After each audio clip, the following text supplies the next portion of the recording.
இருக்கிறது 12 ராசி.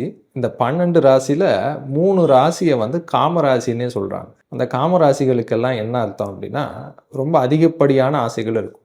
எப்டின்னா, நெறைய சம்பாரிக்கணும், நெறைய வந்து செல்வாக்கோட வாழணும், நெறைய வந்து சுகபோகத்த அனுபவிக்கணும் அப்டின்ற ஆசைகள் இருக்கும். எப்டின்னா, பெரிய காரு, ஹை எண்ட் காரு வச்சுக்கணும் அப்டின்ற ஆசை இருக்கும். ஊர் ஊரா சுத்துறது, நாடு நாடா சுத்துறது, அந்த மாரி வந்து நம்ம பார்க்குற இடத்தெல்லாம், கேள்விப்படுற இடத்துக்கெல்லாம் போய் பார்த்துடணும் அப்டின்ற லெவலுக்கு சில பேருக்கு ஆசை இருக்கும். சில பேருக்கு ஊட்டிய பத்தி கேள்விப்பட்டாச்சுன்னா, ஊட்டிக்கு கிளம்புவாங்க. சுவிட்சர்லாண்ட பத்தி கேள்விப்பட்டாச்சுன்னா, சுவிட்சர்லாண்ட் போணும் அப்டின்னு ஆசைப்படுவாங்க. கனடாவ பத்தி கேள்விப்பட்டாங்கன்னா, கனடா போலாம் அப்டின்னு ஆசைப்படுவாங்க. ஸோ இதுவும் காமம் தான். அதே மாரி காமம்னா, திருமண வாழ்க்கையில ஹஸ்பண்ட் ஒய்ஃப் ரிலேஷன்ஷிப்பில் இருக்கக்கூடிய அந்யோன்யத்தையும் காமம்னு சொல்லலாம். அதுவும் சில பேருக்கு அதிகப்படியாகவே இருக்கும்.